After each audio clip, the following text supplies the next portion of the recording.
माँ बाप का क्या सपना होता है कि उनके बच्चे अच्छी जगह सेटल हो जाएं, अच्छी शादी हो जाए, अच्छे घर में शादी हो जाए। अगर बेटी की शादी कर रहे हैं तो पति अच्छा हो, यानी उनका दामाद अच्छा हो और वो खुश रहे। ऐसे ही एक पिता जिसने अपने बेटी की शादी तय की, एक क्रिकेटर से, स्टेट लेवल का अच्छा क्रिकेटर था, उससे शादी तय की और सोचा कि शादी के बाद सब कुछ बहुत अच्छा होगा। तो क्या हुआ उनके साथ, आइए बताता हूँ आपको पूरी कहानी। अनसुलझे रिश्तों को सुलझाती है डोर, यानी कि मैं आपका लव गुरु। नमस्कार दोस्तों, मैं हूँ युवराज सिंह और आप देख रहे हो मेरा यूट्यूब चैनल लव गुरु युवराज। दोस्तों आशा करता हूँ आप लोग स्वस्थ होंगे, मस्त होंगे और अपनी लाइफ को एंजॉय कर रहे होंगे। दोस्तों कहानी लखनऊ शहर की, यूपी की राजधानी की, जहाँ पे एक पिता, एक लड़की का बाप, वो सोचता है कि मैं अपनी बेटी की शादी तय कर देता हूँ। अब शादी की उम्र भी हो गई है तो अपनी बेटी की शादी एक जगह फिक्स करते हैं। उनका जो होने वाला दामाद था वो एक स्टेट लेवल का क्रिकेट प्लेयर था, वो क्रिकेट खेला करता था और उसका अच्छा बोलबाला भी था। तो वो सोचते थे कि यार अब क्रिकेटर है, अच्छा कमाएगा, अच्छा काम करेगा और हमारी बेटी इनके साथ हमेशा खुश रहेगी। ये वो सोचे और उन्होंने ये शादी फिक्स कर दी। लेकिन आगे क्या होने वाला उनको बिल्कुल भी इस बारे में जानकारी नहीं थी। शादी का टाइम आता है, सारी चीज़ें, बहुत अच्छा माहौल बना हुआ है, शादी फिक्स होती है, सब कुछ होता है, रीति रिवाज होते हैं और आखिरकार शादी का समय आता है और शादी हो जाती है उस लड़की की। अच्छा दोस्तों, मैं ज़्यादातर, आपको पता है कि किसी के बारे में ज़्यादा बताता नहीं हूँ, नाम पता नहीं बताता हूँ, क्योंकि मेरा चैनल थोड़ा सा अलग तरीके का है। मैं किसी की भी प्राइवेसी को लीक नहीं करता हूँ। लौटते हैं कहानी पे। शादी हो जाती है अच्छे से। अब वो अपनी लड़की अपने ससुराल चली जाती है, जहाँ उसका बहुत स्वागत होता है रीति रिवाजों के साथ, और नई दुल्हन है तो बहुत खुशियाँ, घर में चहल पहल, ये सारी चीज़ें चलती रहती हैं। कुछ टाइम बीतता है, थोड़े दिन बहुत अच्छा चल रहा था सब कुछ। फिर उसका पति जो है, लड़की का पति, वो शराब पीकर घर पे आता है। अब ये लोग ऐसे समुदाय से बिलोंग करते हैं जहाँ पे शराब जो है अच्छी नहीं मानी जाती। इनके कल्चर में शराब को गलत माना जाता है और शराब पी नहीं जाती। जब इस लड़की को पता चलता है कि ये तो शराब पीता है तो उसको थोड़ा सा बुरा लगता है। चलिए, अब पति है तो कैसे ना कैसे सोचती है जीवन तो कटना है, काटेंगे। लेकिन जब ये शराब पीकर आता है तो थोड़ी कहासुनी भी करता है इसके साथ, लड़की के साथ, बदतमीजी से बात करना।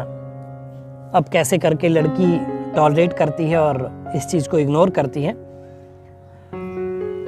और फिर वो इस बात को छोड़ देती है कि चलिए कोई बात नहीं, हो सकता है दोस्तों के साथ पी ली हो, मैच वगैरह जीते हो, कुछ ऐसा हुआ हो। लेकिन अगले दिन फिर ये कहानी होती है, फिर बड़े बुरे तरीके का बर्ताव। जाओ मेरे लिए वो लेकर आओ, जाओ खाना लेकर आओ, खाली बैठी रहती हो घर में, इस तरीके की बातें। अब इस चीज से परेशान होती है। ये चीजें दिन पर दिन बढ़ती जाती हैं और आखिरकार ऐसा भी दिन आता है कि जब ये अपनी वाइफ पे हाथ भी छोड़ता है, यानी कि थप्पड़ भी मारता है। थप्पड़ मारना, थप्पड़ को सहना, फिर थोड़ा और। अब ये सहती रहती हैं और ये टाइम बीतता रहता है। इसी दौरान ये बहुत इनको समझाती हैं। इनको एक प्यारा सा बच्चे का भी उपहार मिलता है, भगवान की तरफ से एक बच्चा होता है। अब ये सोचती हैं कि अब ये सुधर जाएंगे, अब शराब पीना छोड़ देंगे। लेकिन ऐसा होता नहीं है। अब लड़की को इतना टाइम बीत गया था, 1-1.5 साल के करीब, तो अपने माता पिता को इस बारे में बताती कि ऐसा ऐसा होता है। अब ये लोग अपने रिश्तेदारों को इकट्ठा करके उनके घर पे जाते हैं। जब घर पे जाते हैं तो इनको समझाया जाता है कि ये चीज़ें सही नहीं है, ऐसा मत करिए। ये वादा करते हैं कि आइंदा से मैं ऐसा नहीं करूँगा और शराब छोड़ दूंगा। लेकिन कहते हैं किसी चीज़ की लत लग जाए तो वो छूटती नहीं है। अब ये लत इनसे छूटने वाली थी नहीं। वादा किया और बहुत बार ऐसा हुआ, फिर भी ये चीज़ें छूटी नहीं इनसे। फिर भी इनको यही करते रहे, वाइफ को मारना और सारी चीज़ें। अब जो है फिर वो अपने घर पे बताती थी, फिर वो फैसला करते थे, ये चीज़ें चलती गई। लेकिन कुछ टाइम और बीतने के बाद लड़की के भाइयों ने सोचा कि हमारी इकलौती बहन है और वो अपनी बहन से बहुत प्रेम करते थे, तो उन्होंने ये फैसला लिया कि अब जो है हम इसके साथ आपको नहीं रखेंगे। और बीच में उनको ये भी पता चला कि इनका जो है, इनके जीजा जी का जो अफेयर भी कहीं और चल रहा है एक वाइफ के होने के साथ साथ। तो चीज़ें बहुत गड़बड़ होती चली गई। थोड़े टाइम बाद ऐसा भी लगने लगा कि हो सकता है कि ये हमारी बहन को जान से ही मार दे। ऐसा भी बर्ताव उसका होने लग गया। तो इन्होंने क्या किया कि अपनी बहन को अपने घर पे ले आए और बच्चे को भी ले आए। अब जो है वो फ़ोन करते हैं बार बार कि आ जाइए और मैं अब सुधर गया हूँ। लेकिन ये सुधरने वाली बातें उसने कई बार कही, लेकिन वो आज तक सुधरा नहीं। लेकिन अब इनको डर सताता है कि अगर हम लोगों ने अपनी बहन को वहाँ भेज दिया तो हो सकता है कि इनकी जान ही ले ले और बच्चे को रख ले। तो इसके चलते इन लोगों ने फैसला किया कि अब हम लोग अपनी बहन को, जिसको इतने नाज और प्यार से पाला है, हम कभी भी उसके घर नहीं भेजेंगे। अब इनकी बहन इनके घर पे हैं, यानी कि अपने पति से अलग, पति अलग है। ये स्टोरी है। तो दोस्तों आपको कमेंट में ये बताना है कि कैसी थी स्टोरी, क्या हुआ इसमें, और क्या जो इन्होंने किया लड़की के पक्ष ने, यानी कि उनके माता पिता ने और भाइयों ने, क्या वो सही था।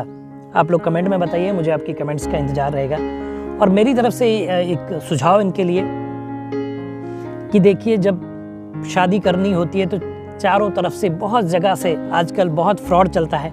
सारी चीज़ों की बारीकी से जानकारी करें, आसपास से पूछें, रिश्तेदारों से पता करें कि लड़का कैसा है, क्योंकि जिसको आपने शादी करके भेजा था अब उसकी ज़िंदगी बर्बाद हो गई है। अब वो बच्चा भी हो गया है, अब दूसरी जगह शादी करनी पड़ेगी तो उसमें भी बड़ी मुश्किलों का सामना करना पड़ेगा।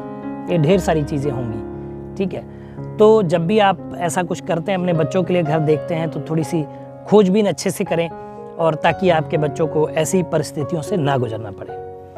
तो दोस्तों, अगर आप किसी समस्या से जूझ रहे हैं और आपको नहीं मिल रहा है उसका आंसर, आपको लगता है कि मैं आपको उसका आंसर दे सकता हूं, तो बस नीचे मेल आईडी फ्लैश हो रही है, आपको मेल कर देना है। मैं एक वीडियो के माध्यम से आपको सॉल्यूशन दूंगा और आपको उस समस्या से बाहर निकालूंगा। तो दोस्तों बताइएगा वीडियो कैसा लगा, कमेंट करिए, शेयर करिए, चैनल को सब्सक्राइब करिए।